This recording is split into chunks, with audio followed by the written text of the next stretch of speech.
भी ज्योग्राफी का भेजा था। ओके, चलिए कॉम्प्रिहेंशन जसकरण रीड करिए ताकि हम इस पे समझाएं आपको कॉम्प्रिहेंशन रिलेटेड क्वेश्चंस। रीड करिए।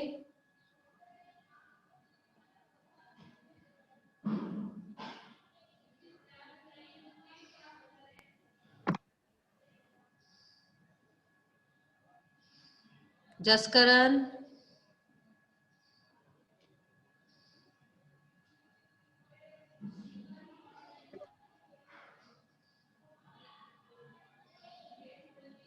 जसकरण रीड कर रहे हो आप हमारे लिए? नहीं तो हम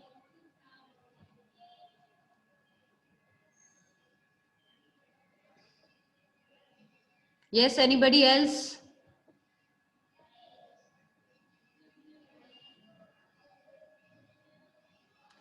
जसकरण को माइक की प्रॉब्लम है आ रही है, तो आप में से Prachi, you can read nomadic pastoralists से। मैम मैं बोलूं? Yes. Ma'am nomadic pastoralists are move over long distance with their animals. हाँ, पैराग्राफ पूरा रीड कीजिए।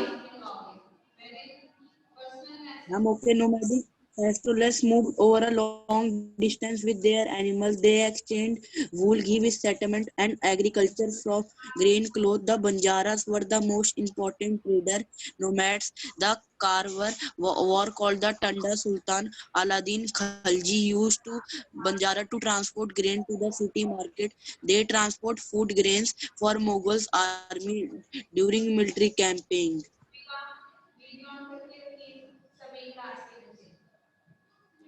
ओके, मीनिंग क्या है इस पैराग्राफ का? देखिए पेपर में आपको कॉम्प्रिहेंशन आएगी तो you do have to know the meaning. First line is nomadic pastoralists moved over long distances with their animals. Means nomadic कौन होते हैं? The person who roam from one place to another. Means जो one place to another place आते जाते रहते हैं।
आपकी आवाज नहीं आ रही। मैम आपकी आवाज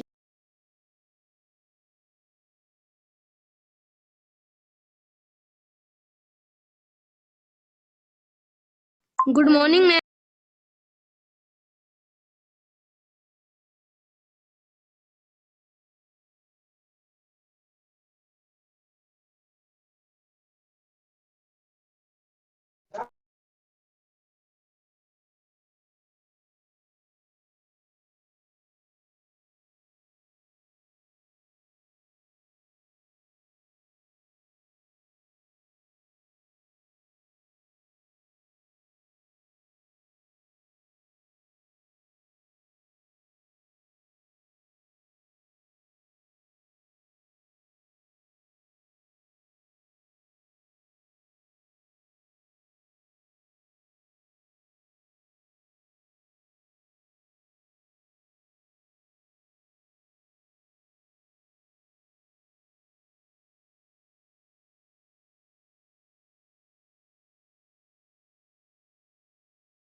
मैम आपकी वॉइस नहीं आ रही। मैम है ही नहीं। मैम ही नहीं है।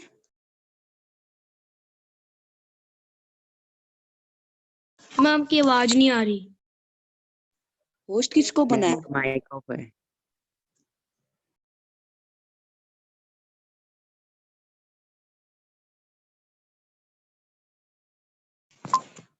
कृष्णा बोल रहा है।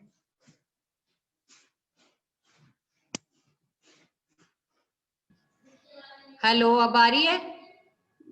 Yes yes ma'am. Ma'am. Ma'am yes ma'am. चलिए मैं रिपीट एक्सप्लेन कर देती हूँ। नोमैडिक पेस्ट्रोलेट्स जो थे, they move over the long distances with their animals. वो अपने एनिमल्स के साथ one place to another place पे जाते थे लॉन्ग डिस्टेंसेस में। नोमैडिक्स कौन होते हैं? The person who move from one place to another. They got exchange wool and ghee with settled agriculturists for grain, clothes.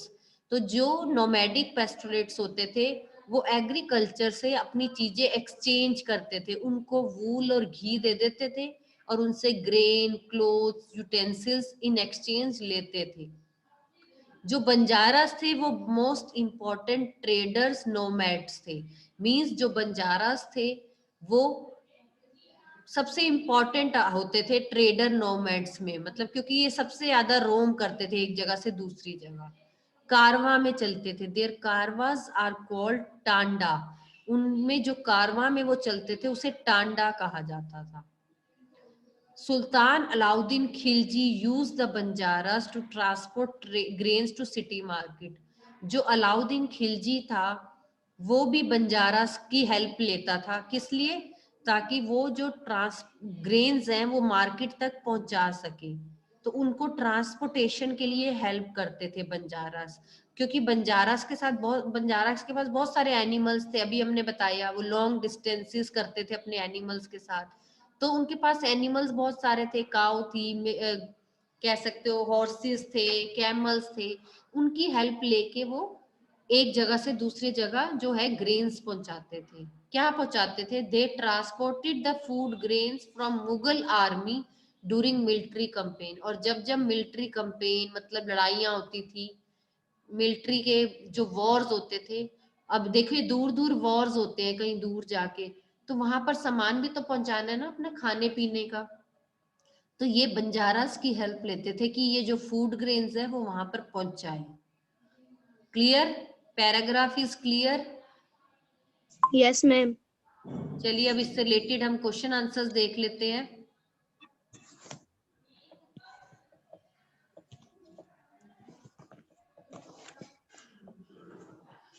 First है, who are nomadic tribes,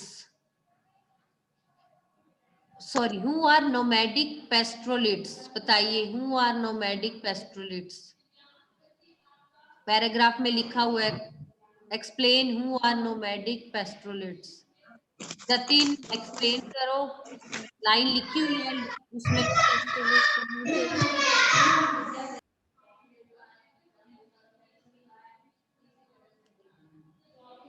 yes, who are nomadic pastoralists, first line ही लिखी हुई है। Nomadic pastoralists are those who move over the long distances with their animals. लिख लीजिए ये line.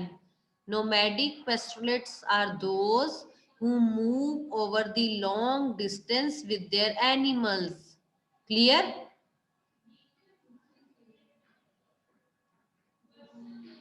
Clear? Yes ma'am. Second, what things they exchange from agriculturist? Yes, Krishna, बताइए कौन कौन सी चीजें ये एक्सचेंज करते थे एक दूसरे के साथ? Ma'am they exchange wool ghee with settlement for grains and cloth. They exchange wool and green with grains and clothes, utensils, कुछ भी बता सकते हैं आप इसमें। क्लियर? जतिन क्लियर?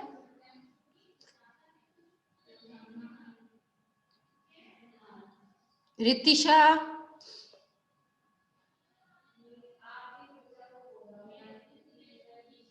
चलिए नेक्स्ट आ जाते हैं। The caravan of Banjaras are also known as dash, बताइए। नियति, caravans of Banjaras are also known as dash. Tanda. Tanda, very good, it is Tanda. जो कारवांस होते हैं बंजारास के, उसे आप क्या कहेंगे? टांडा।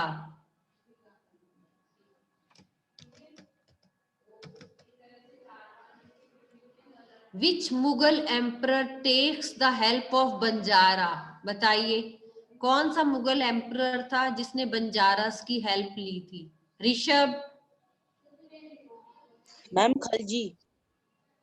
अलाउद्दीन, सुल्तान अलाउद्दीन खिलजी। हाँ जी, सुल्तान अलाउद्दीन खिलजी, ये पैराग्राफ में दिया हुआ है, सुल्तान अलाउद्दीन खिलजी। आपने पूरा नाम लिखना है वहां पर जब आएगा। Sultan Alauddin Khilji was the Mughal emperor who takes the help of Banjaras. Clear? Easy है वर्कशीट, कोई मुश्किल तो नहीं है? कॉम्प्रिहेंशन ऐसे आ जाए तो नो मैम। पैराग्राफ में से देख लीजिए, क्वेश्चंस थे, कहीं बाहर से नहीं थे। आपको फिलिंग द ब्लैंक्स की फॉर्म में आ गया, हो सकता है ट्रू फॉल्स की फॉर्म में यहाँ होता, या सिंपल आंसर्स थे। बिल्कुल क्वेश्चंस इजीली फाइंड आउट हो सकते हैं, पर ये है कि पैराग्राफ आपको पहले समझ आना चाहिए, ठीक है ना? पैराग्राफ समझ तभी आएगा जब बुक्स में चैप्टर समझे होंगे आपने।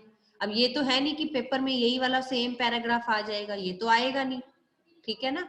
कहीं से भी आ सकता है आपको, तो आपको चैप्टर की स्टडी पूरी तरह होनी चाहिए।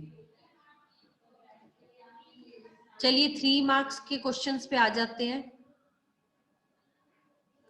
सबने नोट डाउन कर लिए वो क्वेश्चंस?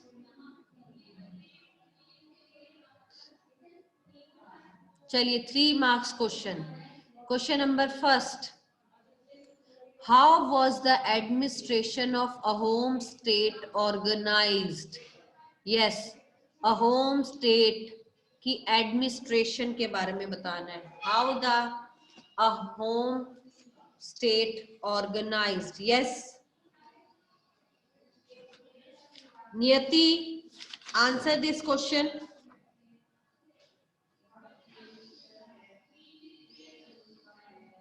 रिवान,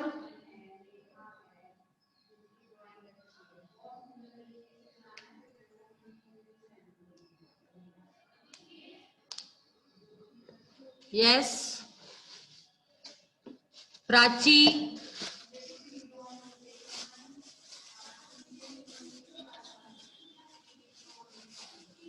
किसी को नहीं आता? मैम मैं बोलूं?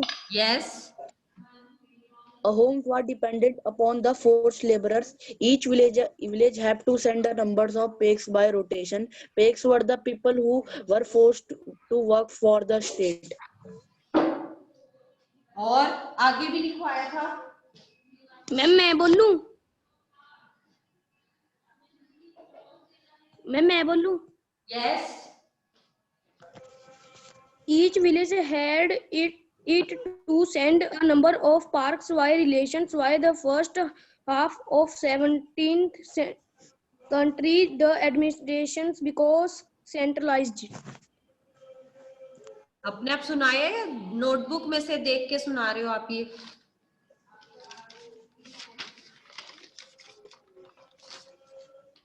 हाँ जी, रिवान,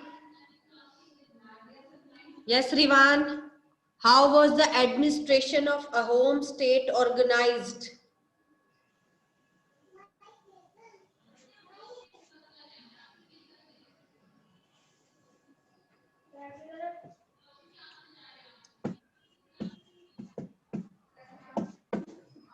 यस, आता है रिवान या नो?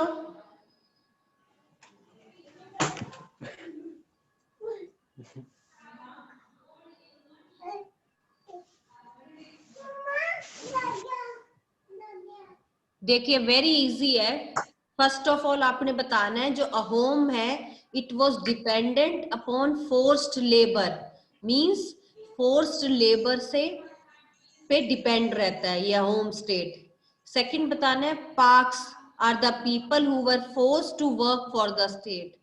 तो जो कुछ लोग होते हैं जिन्हें पार्क्स बोला जाता है, वो उनको फोर्स किया जाता है कि काम करो। होम स्टेट में उनसे काम करवाया जाता था। Each village has send a number of PACS bye rotation. जो ये पैक्स होते थे, मतलब ये जो पीपल होते थे, इनको रोटेशन वाइज हम भेजते थे अलग अलग स्टेट में, कि अब आप इस विलेज में जाओ, अब आप इस विलेज में जाओ, जबरदस्ती फोर्सली भेजते थे। और फर्स्ट हाफ ऑफ 17वीं सेंचुरी तक जो होम स्टेट था उसकी एडमिनिस्ट्रेशन को सेंट्रलाइज्ड कर दिया गया। क्लियर? 4 पॉइंट्स है और इजी है, अगर आप समझ के देखो। वहां पर जो लेबर थी वो फोर्स लेबर थी। फोर्स लेबर होती है जबरदस्ती काम करवाना, ठीक है? पहले टाइम में ऐसी होता था, जबरदस्ती लेबर को काम करवाया जाता था। यहाँ लेबर की जरूरत नहीं है तो दूसरी जगह भेज दिया जाता था, पॉपुलेशन के हिसाब से भेजते थे। जहाँ कम पॉपुलेशन होती थी वहां पर उनको भेज दिया जाता था, ठीक है ना? और रोटेशन वाइज भेजते थे कि अभी इधर कर लिया, अब उधर जाके काम करो, फिर उधर जाके करो, तो रोटेशन वाइज भेजा करते थे। Clear? Administration of a home state. Second, were the Banjaras important for the economy? Banjaras का भी हमने ऊपर पूरा पैराग्राफ ही पढ़ा है, तो क्या बंजारास उस समय इंपॉर्टेंट हुआ करते थे या नहीं? यस मैम क्या? Yes. Yes, ma'am. The Banjaras were very important from economy. They helped trader by working as carried. At the same time, they carries their own trade and transport food and grains to the Mughal. Banjaras economy के लिए important थे, अभी हमने बताया। क्यों थे? क्योंकि वो थे ही नोमैड्स, ट्रेडर्स थे। तो उनका काम क्या था? वो ट्रांसपोर्ट करते थे क्या? फूड ग्रेन्स करते थे ना, फूड ग्रेन्स को। और हमने क्या पढ़ा इसके बारे में?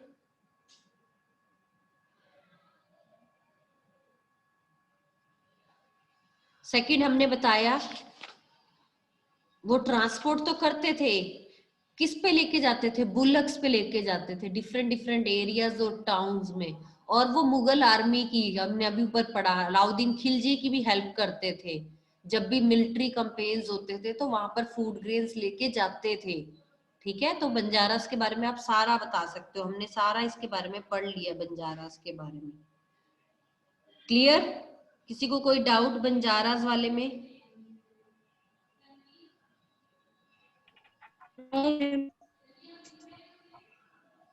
देखिए साथ साथ क्वेश्चंस भी करने हैं। हमने लिखवाया था जो क्वेश्चन, मैं एक बार आपको याद करवाती हूँ। Banjaras are important for the economy, हमने ये बताया। They help traders by working as carriers, मतलब वो अपने लोगों को ऐसे काम करवाते थे जैसे कैरियर, मतलब कैरियर की जगह, मतलब कैरियर क्या होते हैं? एक जगह से दूसरी जगह सामान लेके जाना, तो बंजारास यही तो करते थे। At the same time they carried on their own trade and also transported food grains for Mughal army. तो अभी हमने बताया कि ये मुगल आर्मी के लिए भी कैंपेन में काम करते थे। Clear? Next, what are the major ideas expressed by Kabir? How he expressed these? Kabir वाला चैप्टर सबने किया हुआ हमने। यस बताइए, कौन बताएगा कबीर के बारे में? गुरु नानक हो गया, कबीर हो गया, वेरी वेरी इंपॉर्टेंट है इनके बारे में।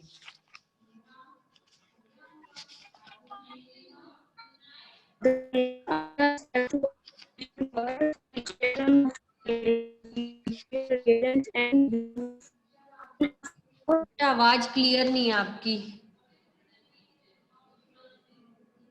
अनन्या आप बताइए, what are the major ideas expressed by Kabir?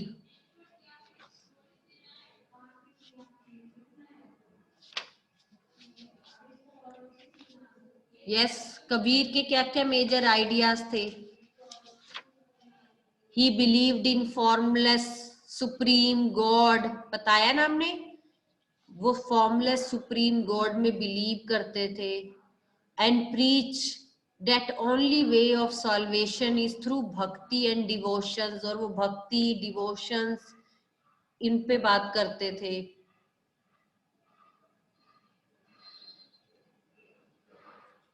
ठीक है, उनके मेजर आइडियाज क्या थे? देखिए कबीर के, सीधी सी बात है, वो रिजेक्शन करते थे ये ट्रेडिशंस और बिलीव्स को, और वो फॉर्मलेस सुप्रीम गॉड, वो मानते थे भगवान हर जगह है, सुप्रीम है, चाहे वो चेयर में भी है, वो टेबल में भी है, वो हर जगह कहते थे। फॉर कबीर वो क्या मानते थे? Path of salvation. सेल्वेशन का मीनिंग क्या होता है? मैंने कई बार बताया है। सेल्वेशन, सेल्वेशन होता है मुक्ति पाना। हम कहते हैं ना हमने मुक्ति पा लेनी है, तो कबीर कहते थे कि पाथ ऑफ जो सेल्वेशन है वो कैसे मिलेगा? जब आप भक्ति करोगे या डिवोशन करोगे। He expressed his idea through verses. वो वर्सेस लिखते थे, दोहे लिखते थे, सखी पद के फॉर्म में दोहे और वर्सेस लिखा करते थे, उसमें अपने आइडियाज कहते थे। ठीक है ना, वो भगवान के बारे में इन सब चीजों से एक्सप्रेस करते थे अपनी बातें। तो what are the major ideas जो थे? वो थे rejection of major religious traditions and beliefs. वो कहते थे इन सब चीजों को मैं नहीं मानता। वो किस में मानते थे? सुप्रीम गॉड में। और उनका एक ही लाइन थी कि पाथ ऑफ सेल्वेशन चाहिए तो वो थ्रू भक्ति एंड डिवोशन ही आपको मिल सकता है। और बाद में पूछा हाउ ही एक्सप्रेस दीज, वो कैसे अपनी चीजों को एक्सप्रेस करते थे? थ्रू वर्सेस करते थे। वर्सेस क्या होते हैं? जैसे मैंने अभी बताया, दोहे की फॉर्म में करते थे, वर्सेस बोलते हैं, जिन्हें हम और भी नाम से हिंदी में बोलते हैं सखी, सखीज एंड पद। पद पढ़ते हैं ना, आज करे सो काल करे सो आज कर, ऐसे वाला पढ़ा हुआ ना तुमने, आज करे सो अब, इस टाइप के, कि जो कल करना है काम वो आज करो, जो आज करना है काम वो अभी करो। तो हम इन चीजों को उनके मानते थे, आज भी हम उनके दोहे दोहराते हैं। तो कबीर इन्हीं चीजों को हम बोलते थे। क्लियर?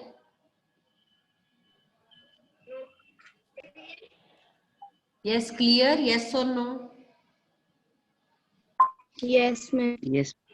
चलिए नेक्स्ट है, what is Manipravalam? Name the book written on that language. ये तो हमने कितनी बार सुना है, टेस्ट भी लिया है। बताइए मनी परलम के बारे में कौन सुनाएगा ये आंसर? रणवीर ठाकुर।